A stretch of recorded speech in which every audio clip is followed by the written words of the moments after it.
Welcome to another interview held by EFSAS.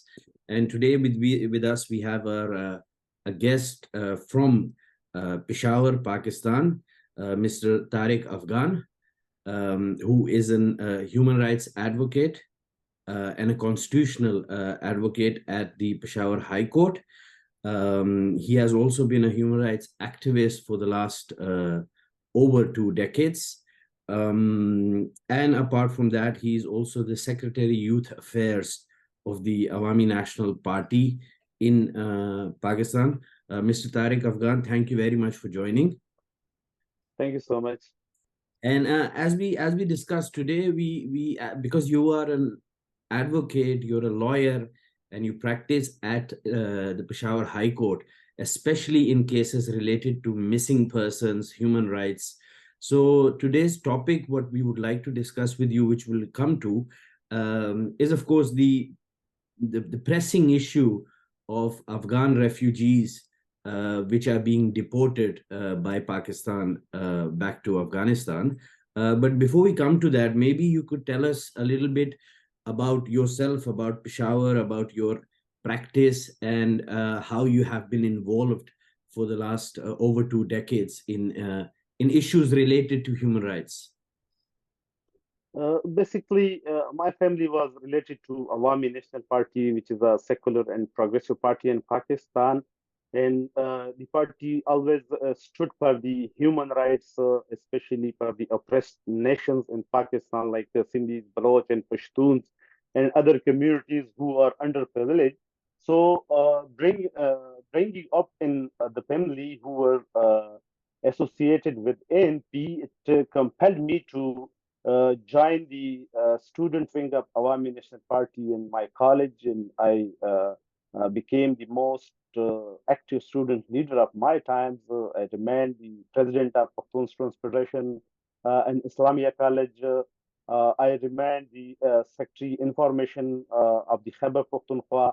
Then I joined the National Youth Organization, which is the youth wing of Awami National Party. And at that time, I completed my LLB and joined my practice with the Chamber of ex-president of the Supreme Court Bar Association, Abdul Latif AFI, to whom we call Lala as a respect, who was murdered in the Peshawar High Court last year.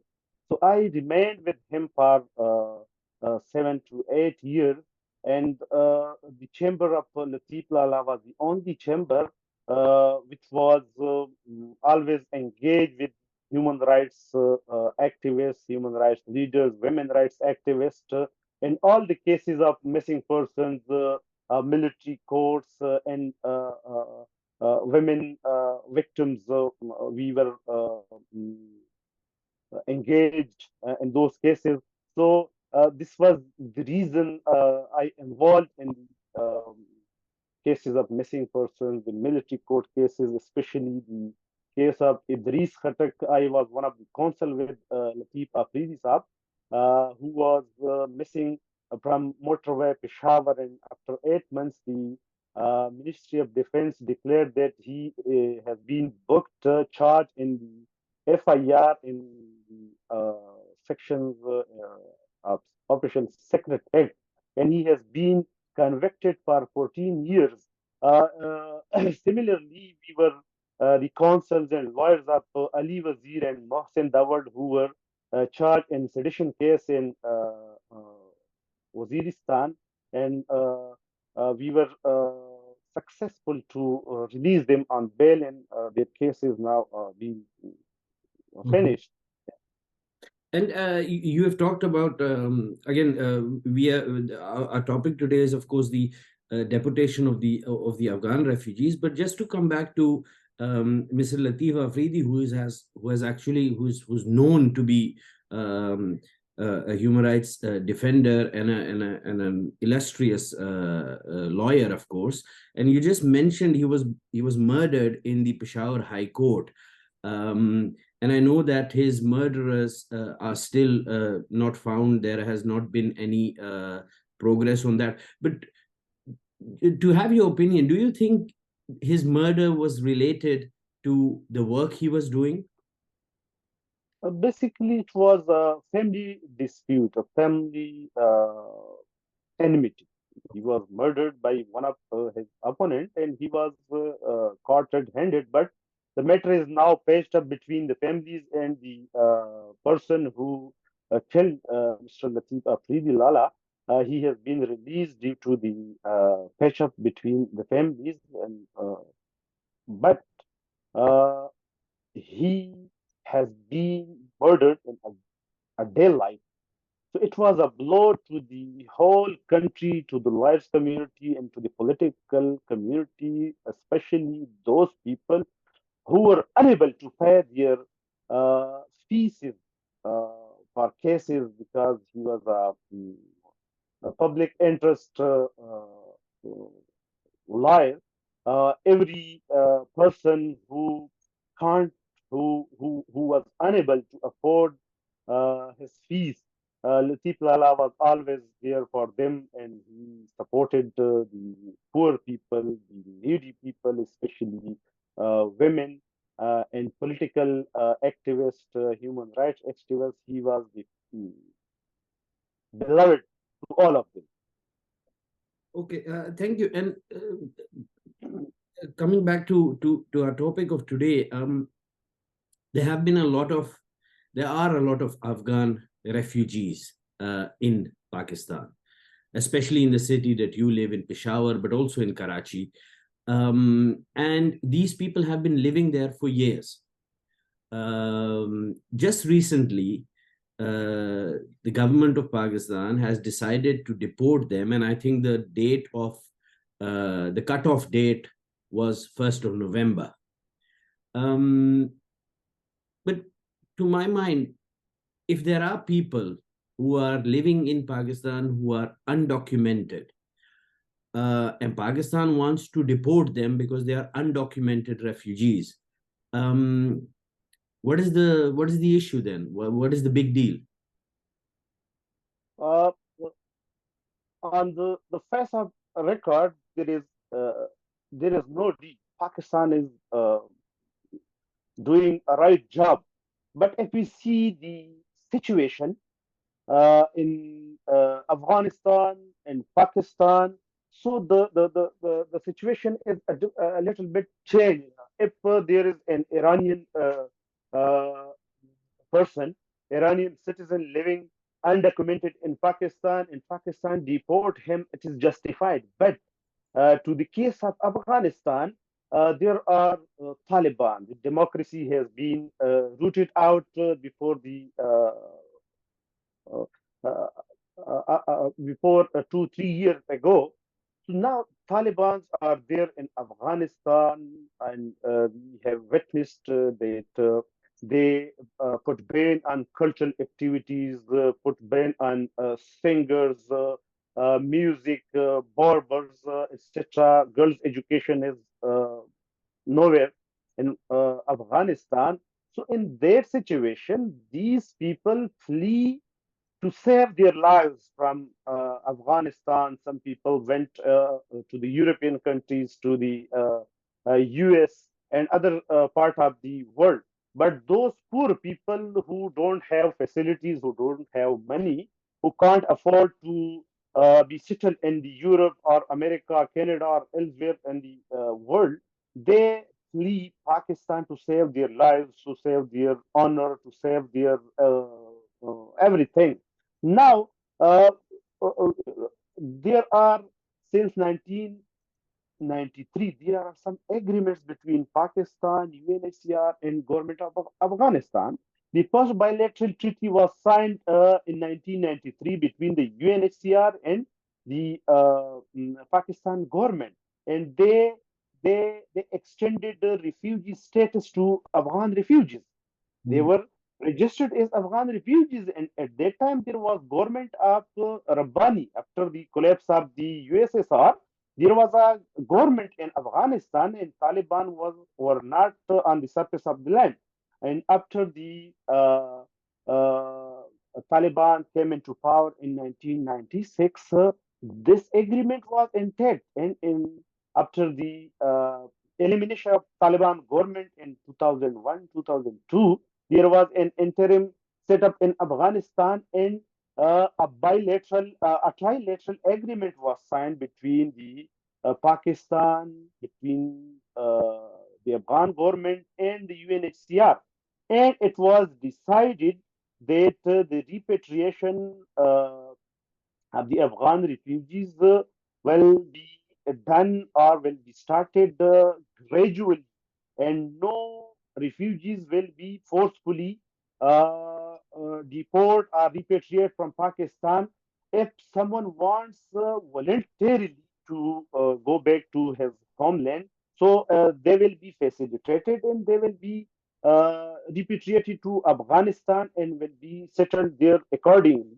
Now, coming to the Afghan refugees' present status in Pakistan, they came to Pakistan in after the war of 1979.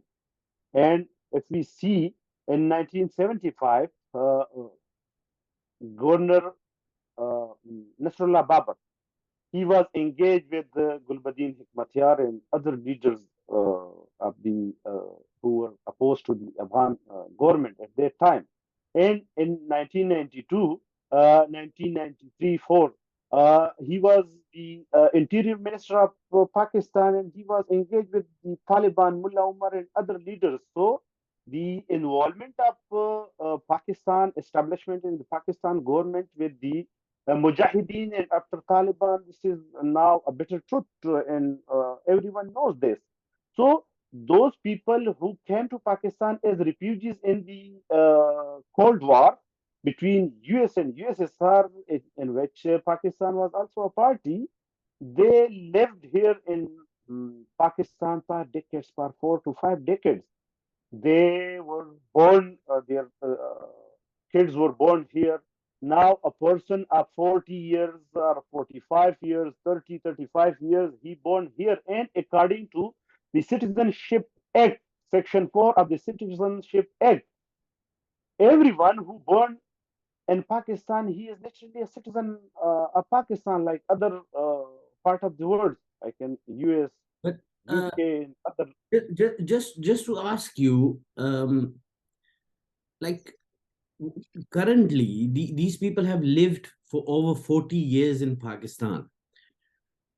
Didn't they have any documents? They ought to have some ID cards or some identification documents. They have they never been recognized They as have, okay. they have. Some have uh, QR cards, proof of registration cards with the UNHCR. Some have tokens. The recent refugees who came after Taliban takeover, they have tokens. The UNHCR issued them tokens, and that token must be considered as registration because the number on the token is registered with the UNHCR with their full data. So that must be considered as registration.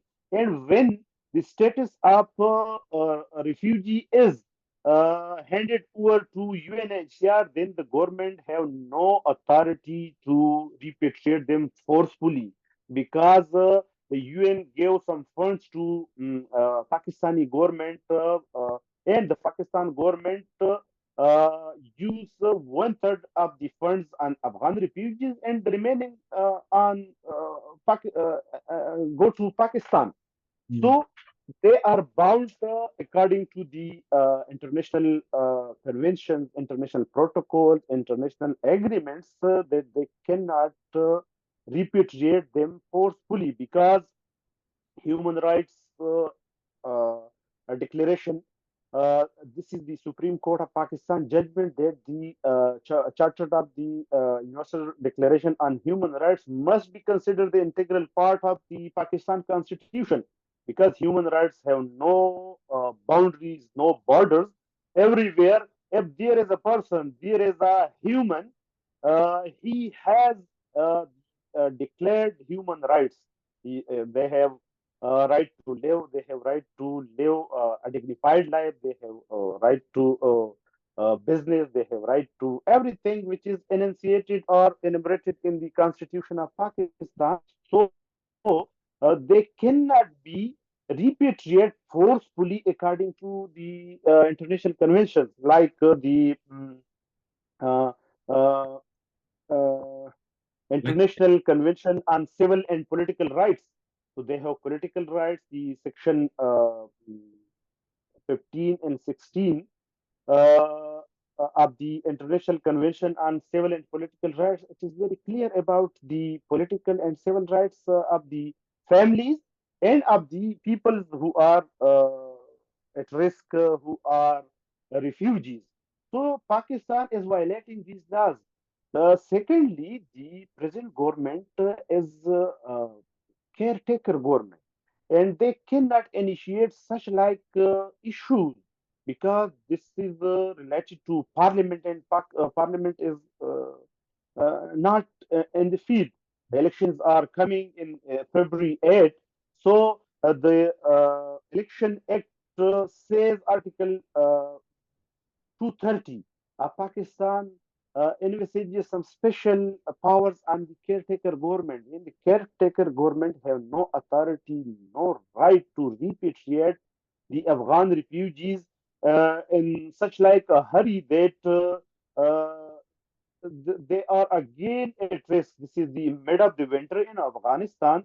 They have no homes there. They have no properties there.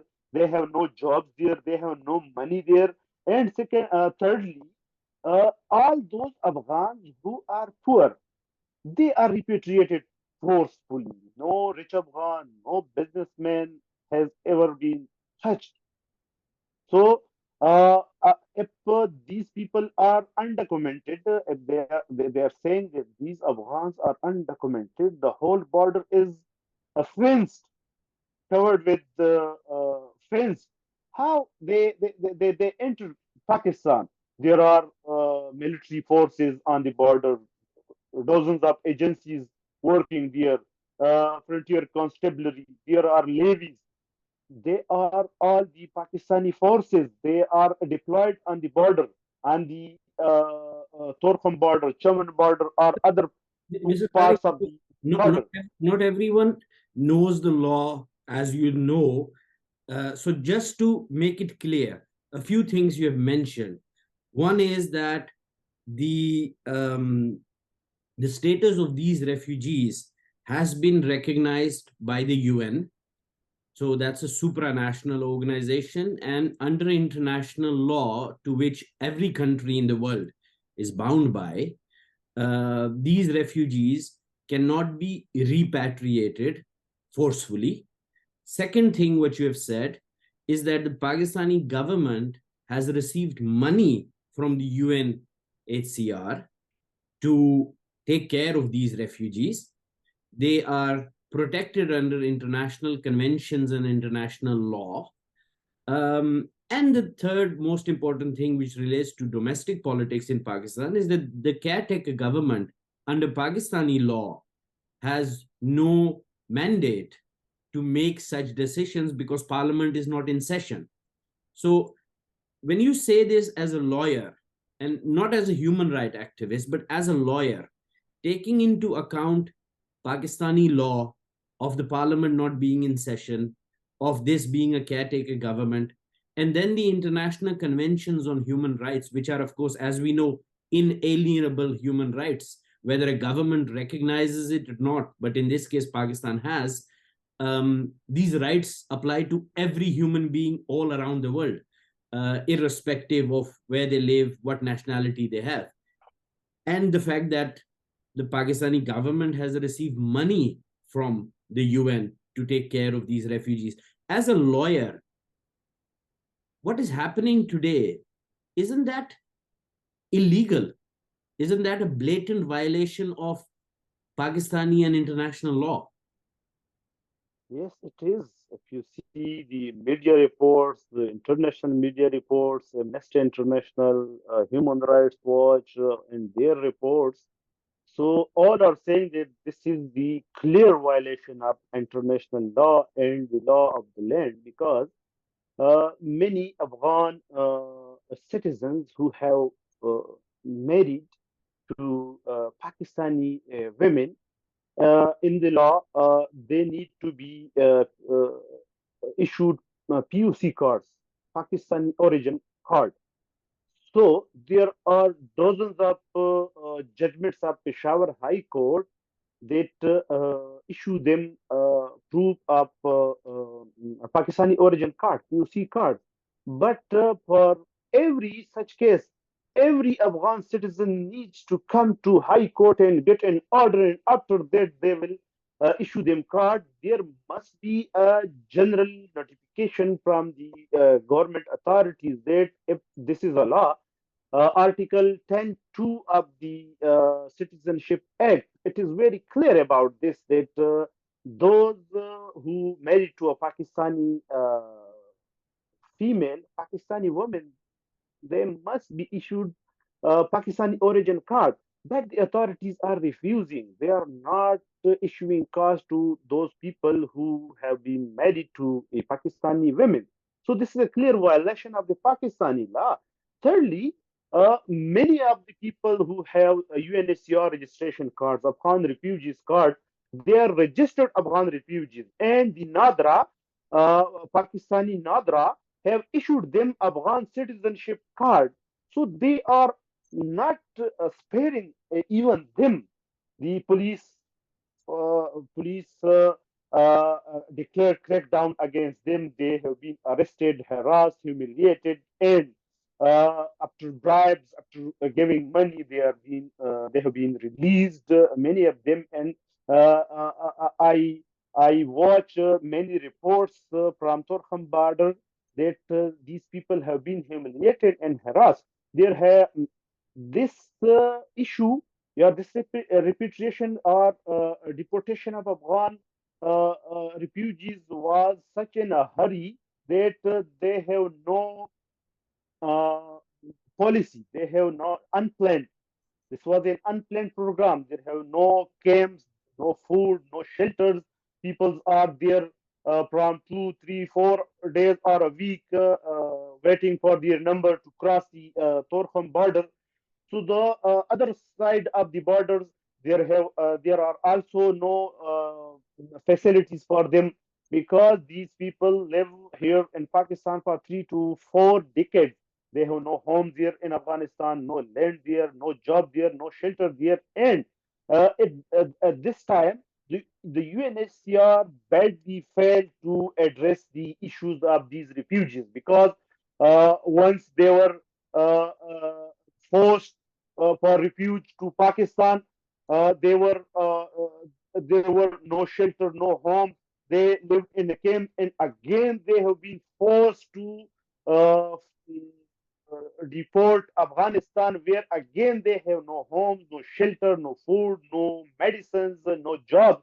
So what will they do? The Afghan government have no facilities, and they have no such like things to facilitate or settle them in Afghanistan because more than 90% of the countries have not recognized the Taliban regime. There are I was listening to Afghan refugees. He was saying that I am worried about my girls' education because girls' education is banned in Afghanistan. So these are the clear and glaring violations of the human rights because human rights are for person, and in Pakistan constitution the person is mentioned, not only Pakistani person, but if he is an Afghan person, Iranian person, or from other part of the world. But if he is a person, he have the rights which is being guaranteed by the constitution of the Pakistan. So in this like situation, the Afghan people also have the rights which are enjoyed by Pakistani people.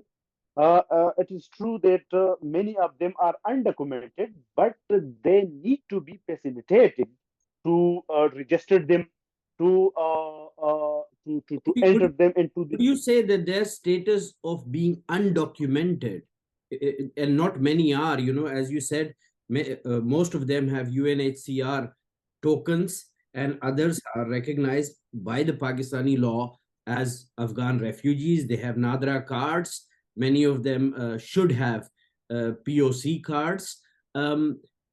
Even if there is a percentage of people which are undocumented, and as you say, they have been living for 30, 40 years in Pakistan, their status of being undocumented, isn't that a failure of the Pakistani state? Shouldn't the Pakistani state have documented them in the 70s, 80s, 90s? Basically, these peoples were an assets once for the state of Pakistan. Mhm. So these assets were unregistered, roaming freely. They were working for them. Now their job has done, and they are no more required. So now they say that these undocumented people have no right to live in Pakistan. The state failure is clear, very much clear, because if we consider the earlier refugees, it's okay. But how come the other refugees from the recent Taliban takeover entered Pakistan? Because the border is fenced, fully fenced, and $1 billion have been spent on the fence. So who brought them into Pakistan? Who gave them permission to enter to Pakistan? Because the borders are secured by the military forces, security forces. So there have been reports. There are reports that they are charging per refugee to 50,000 and 1 lakh Pakistani rupees to enter Pakistan. Even those people who want to come for treatment in Peshawar hospitals like Northwest and Rahman hospitals, they are not sparing them, and they are taking bribes and money to give them permission to enter Pakistan. So this is the big failure of the state, of the security forces and the authorities, that how the refugees or the undocumented Afghans entered Pakistan after the recent Taliban takeover. No, of course, you say that it's the failure of the state, but you also mentioned something else, and I know this could be maybe a difficult question because you live in Pakistan, and Pakistan is a very dangerous country. But you mentioned that many of these undocumented refugees long ago were assets of the military establishment or the state. Um, is it correct to say that these were actually those refugees who, during the Soviet-Afghan War, and even after that, decided to flee Afghanistan and find refuge in Pakistan, but they were actually trained in madrasas and sent back to Afghanistan to join the Mujahideen forces? Yes, there were those people, and if you see the ex defense minister of Pakistan, Khwaja Asif's statement is very clear about this. He said that yes, we use them for our own benefits. There are many statements of the ex generals of Pakistan. There are many documents. A week ago, the prominent journalist of Pakistan, Hamid Mir's interview is evident. He he cleared all these issues. Even I earlier told you about Nasrullah Babar's involvement with Gulbuddin Hikmatyar in Sardar Daoud's government. He brought Gulbuddin Hikmatyar and other religious leaders back in 1974 and 75 and trained them in Pakistan, and in Taliban emergence, he was the key player. No, Taliban This, was born from a madrasa in Peshawar. yes, in Peshawar. So I'm not saying this is saying by prominent journalists of Pakistan whose interview is available on internet.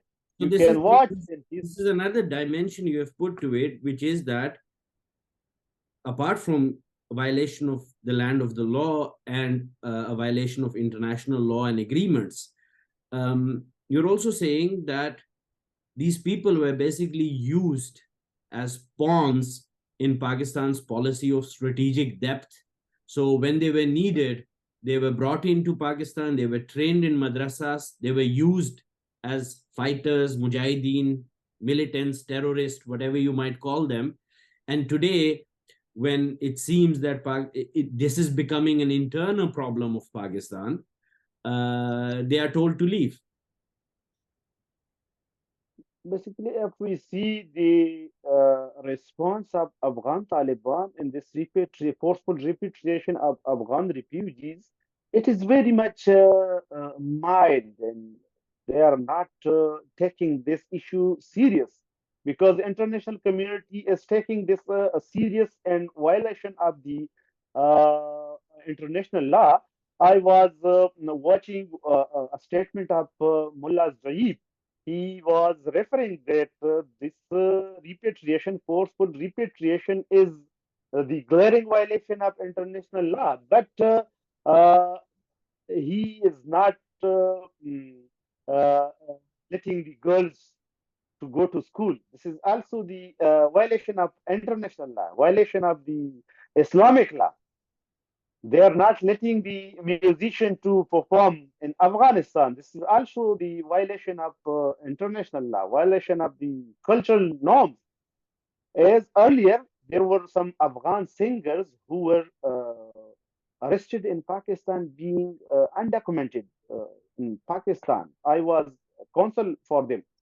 I argued their case, and the judge bailed them out, released them on bail, because uh, uh, I showed them the statements of Taliban, the videos of Taliban, in which they were burning music instruments, they were shaving the heads of the musicians, and there were clear statements that in Afghanistan there is no space, no room for musicians for cultural activities. So they plea to save their own lives from Afghanistan. So here they were arrested, and on their points, they were released.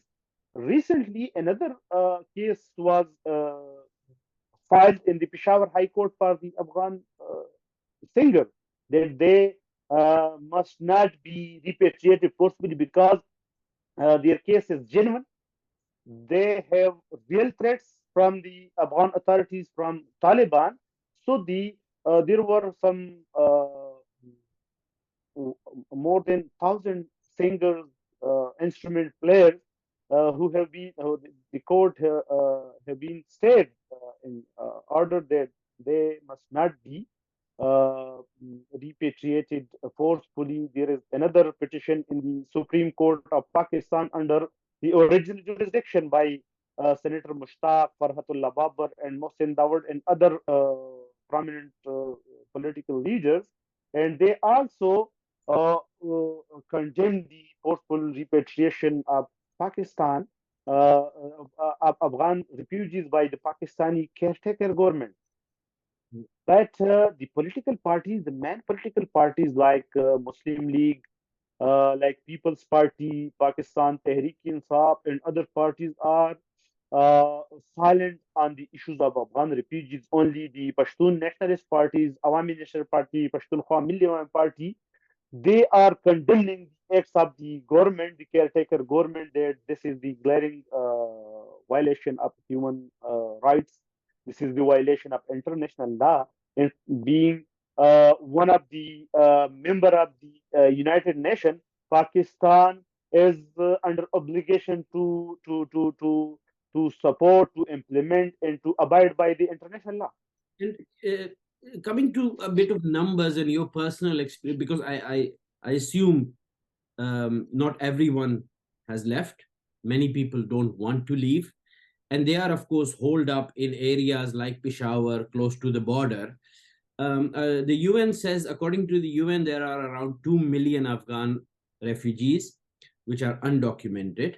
Out of these, around 600,000, 30% of them, fled just in 2021 after the Taliban takeover. So my question to you is, first of all, are these numbers correct, or is it much more? The second thing is, you have met as a lawyer and as a human rights activist, you've met a lot of these refugees who are stationed in areas close to Peshawar. What is the situation? How are they? Do they have food, shelter? How are they living Uh, like how they're living in Peshawar or during this repatriation period. during this And repatriation period? they have nothing. Hmm. They just fold their belongings, put them into a truck or a tractor or any other vehicle, and start moving towards Torkham. They have no food, they have no shelter, they have no warm clothes, they have no blankets. They are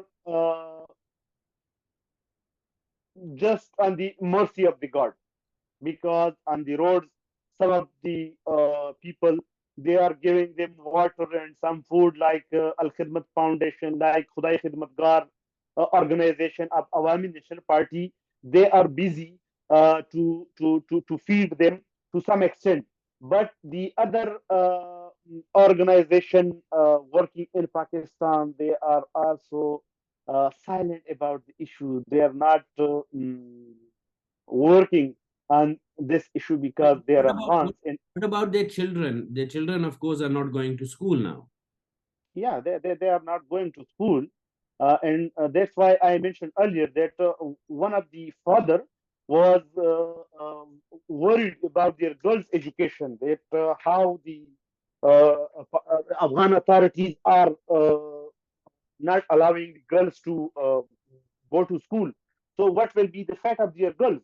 So the same situation is for boys, not for girls only, but for boys, because the infrastructure of Afghanistan is not that much developed after the Taliban take over, because all the educated people, all the professors, the teachers, they flee Afghanistan to save their lives. So there are a shortage of teachers, there are shortage of schools, there are shortage of food, clothes, uh, camps.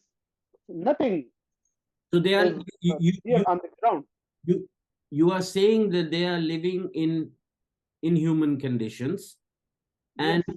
um, how many of these people in these situation, in these conditions, will uh, survive? Will Or how many of them will unfortunately die? Or because you're saying they have no food, no shelter, it's getting cold in those areas. Do you see a lot of people dying? I was listening to the UNHCR representative to Afghanistan last day. She was uh, discussing the same things which you have asked, that this is the mid of the winter, there is no food, there is no blankets, no clothes, no medicines, so many people may have died.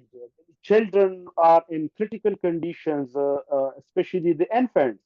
So the world needs to help them in this situation, but the relations of Taliban authorities with the world is not cordial.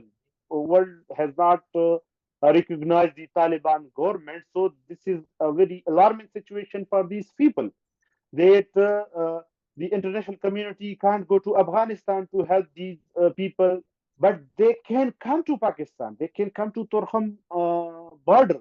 They can give funds. They can give. But what happened to the earlier money which was given by the UNHCR? So there needs to be a committee, Hmm. a judicial commission to inquire about the funds. But in Pakistan, we see that every commission is filed. The report of every commission has been filed, and there is no transparency in Pakistan. Uh, this is a very big issue, that these Afghans were not properly take care as according to the UN. The UN give funds to Pakistan to look after these refugees, but So not a basically, single penny. these funds went into the pockets of the establishment, politicians, and businessmen. Yes. The Afghan Commissionerate is only a place where people receive salaries, people receive funds, but they don't spend it on the welfare of the refugees. So, They have been only allotted a place where they build their own house, mud house, or uh, uh, uh, or a tent. so this is whatever is happening is a clear violation of international law, of Pakistani law. Apart from the fact, you also say that money has been embezzled, money from the UN, which was meant for these people. And the third thing, which is very important, which you are saying, is that apart from being guilty of these things, the current situation of these refugees is such that winter is coming and that the Pakistani state uh, could be guilty of the death of thousands of people, especially children. As far as the Afghan refugees case is concerned, they are like the stepbrothers. They have no mercy. Pakistani state, the Pakistani authorities have no mercy for Afghan people. They have even they can feed Indian people. In such like situation, they can feed, they can facilitate Iranian people, they can facilitate Chinese people, but not Afghan. This is a traditional issue with Pakistani authorities in case of Afghan people. But So Pakistan is very, very concerned about uh, Muslims living in Palestine, Muslim living in Kashmir. But these are also Muslims. Why is it that Pakistan and the state and its people are so concerned about what is happening in Gaza and in Kashmir, and they are concerned about Muslims even in Paris or London? But these are their Muslim brothers. they are brothers of second category. The religious parties always hold procession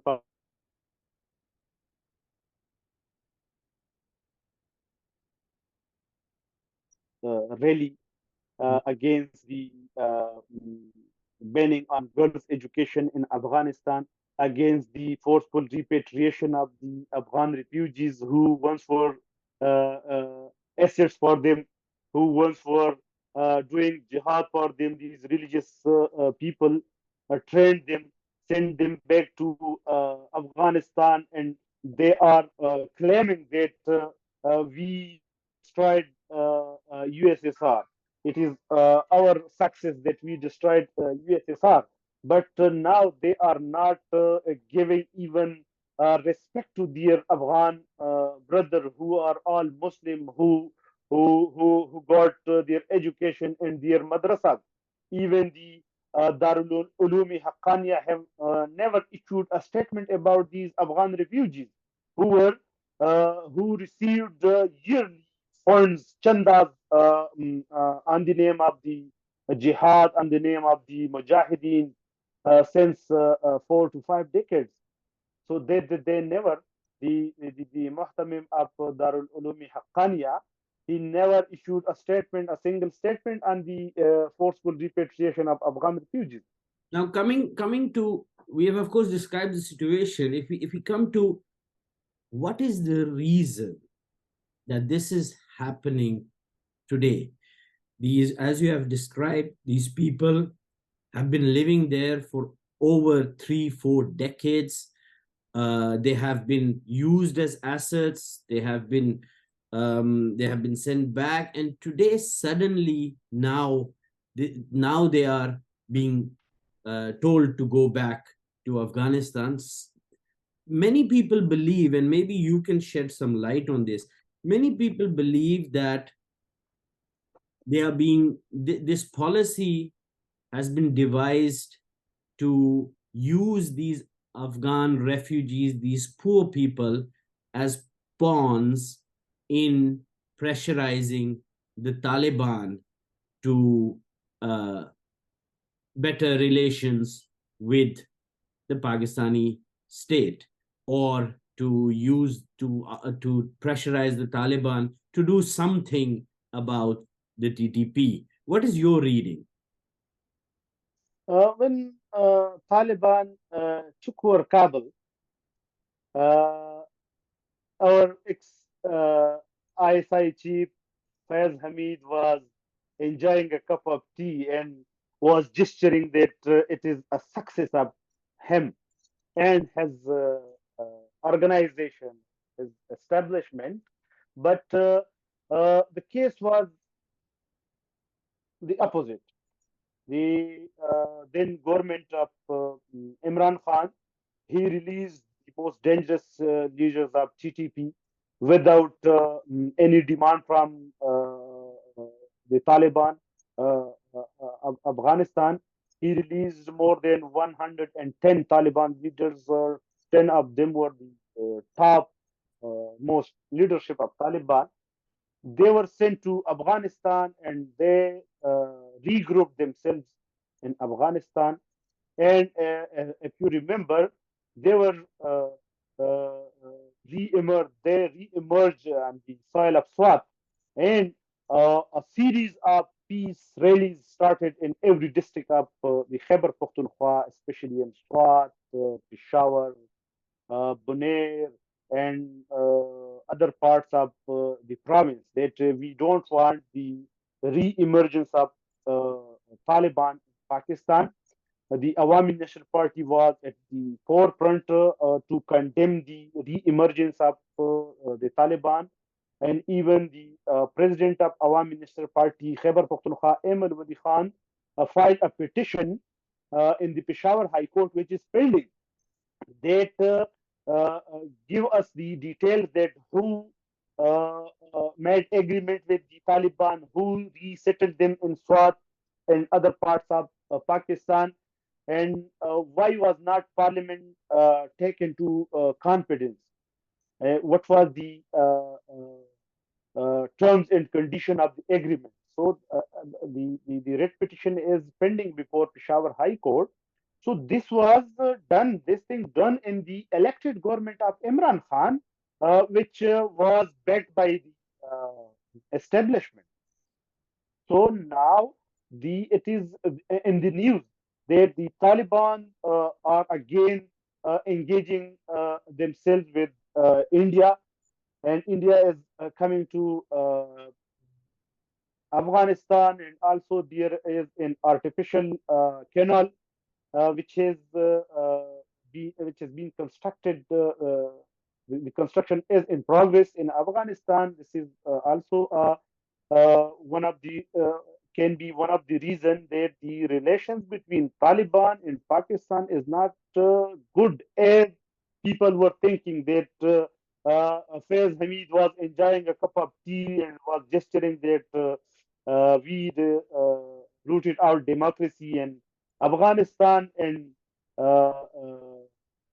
gave authority to Taliban to rule Afghanistan, and they are our people and they will do what we will say. But the case is the opposite, and now the relation of Afghan Taliban and Pakistan establishment is not cordial. So this cannot be ruled out that the Pakistani authorities or government want to pressurize Taliban leadership to bow before them and to resettle all the issues with the authorities of Pakistan. But the caretaker government, I would say again that they have no authority to repatriate the Afghan refugees forcefully.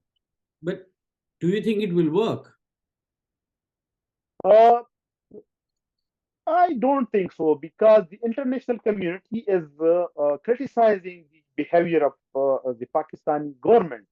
The Human Rights Watch, Amnesty International, and other rights organizations, especially the UNHCR leadership, they are criticizing Pakistan for being harsh, for being inhuman in the case of Afghan refugees to forcefully repatriate them.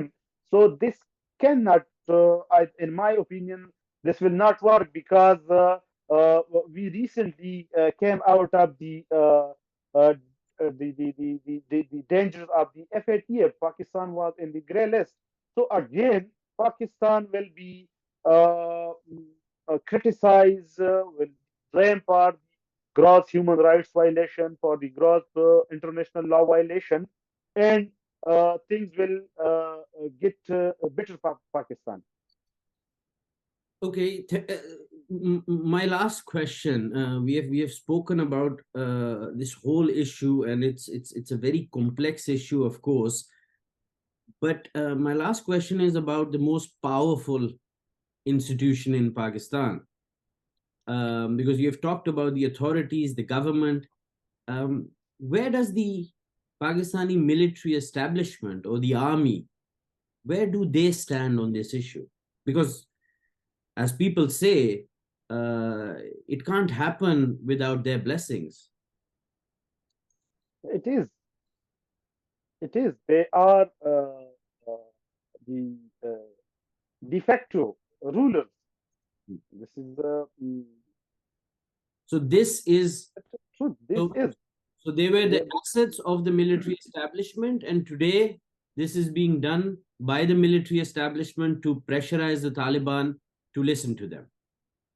The Pakistan foreign policy was always formulated by the military, by the ISI, by the establishment. And what is establishment? Establishment means the military and the president, caretaker, prime minister. Everyone knows he has been associated with them. Uh, he is uh, uh, he is associated with them, and he was appointed by them.